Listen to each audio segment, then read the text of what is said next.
মন্ত্রী শান্তনা চাকমার হাত ধরে বাগবাসা জেলার শিল্প দপ্তরের নতুন অফিস ভবনের শিলান্যাস। উত্তর ত্রিপুরা জেলার শিল্প পরিকাঠামোকে আরও শক্তিশালী করতে গুরুত্বপূর্ণ পদক্ষেপ নিল রাজ্য সরকার। সোমবার বিকেল প্রায় ৩টে নাগাদ বাগবাসা বিধানসভা এলাকার Kameshwar mission Tilla ITI college সংলগ্ন মাঠে অনুষ্ঠিত হলো জেলা শিল্প কেন্দ্রের নতুন অফিস ভবনের শিলান্যাস ও ভিত্তিপ্রস্তর স্থাপন। অনুষ্ঠানের প্রধান অতিথি হিসেবে উপস্থিত ছিলেন ত্রিপুরা সরকারের শিল্প ও বাণিজ্য দপ্তরের মন্ত্রী শান্তনা চাকমা। এছাড়াও উপস্থিত ছিলেন বাগবাসা বিধানসভার বিধায়ক যাদবলাল নাথ, উত্তর ত্রিপুরা জেলা পরিষদের সভাধিপতি অপর্ণা নাথ, দপ্তরের আধিকারিক ও অন্যান্য জনপ্রতিনিধিরা।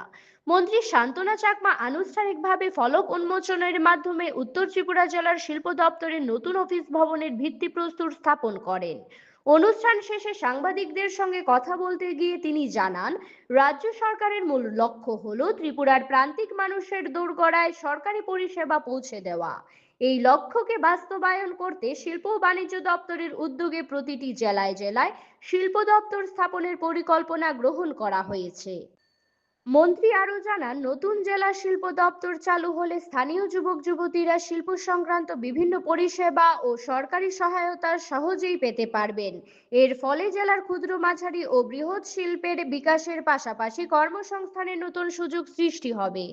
আপনার নিউজ চ্যানেলকে আজকে আমরা নর্থ ডিস্ট্রিক্টে আমরা ডিআইসি অফিসের শিলান্যাস করেছি। তো আমরা জানি যে আমাদের 8টি জেলা রয়েছে, তো বিগত দিনে মাত্র 4টি জেলাতেই ডিআইসি অফিস ছিল, তার জন্য কাজের ক্ষেত্রে অনেক অসুবিধা হতো। তো পার্মানেন্ট আমাদের বিল্ডিংয়ের প্রয়োজন। আজকে আমরা সমস্ত ডিস্ট্রিক্টে যাতে আমাদের অফিস হয়, যাতে কাজের অসুবিধা না হয় পাবলিককে, যাতে আমাদের লক্ষ্য হচ্ছে সরকারের যে অন্তত ব্যক্তিকে সামনের সারিতে নিয়ে আসা।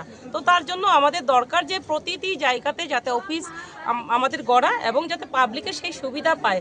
তো আজকের এই মিটিংয়ে উপস্থিত রয়েছেন আমাদের সভাধিপতি থেকে শুরু করে আমাদের এই লোকাল এমএলএ মহোদয় থেকে শুরু করে আমাদের সমাজসেবক, আমাদের ডিস্ট্রিক্টের পাশাপাশি এখানকার যারা আমাদের জনপ্রতিনিধি রয়েছেন এবং পাবলিকরা এখানে উপস্থিত রয়েছেন। একটাই উদ্দেশ্য যে আমাদের আত্মনির্ভর ভারত করা, আত্মনির্ভর ত্রিপুরা করা, সেই লক্ষ্যমাত্রাকে সেটাকে সামনেই রেখে কিভাবে আমরা জনসেবা করতে পারি, আরও যাতে আমরা এই এলাকাকে উন্নয়নের সঙ্গে আরও যুক্ত করতে পারি, সেই লক্ষ্যমাত্রাকে নিয়ে আজকে আমরা এই এলাকাতে আমরা শিলান্যাস করলাম। ধন্যবাদ।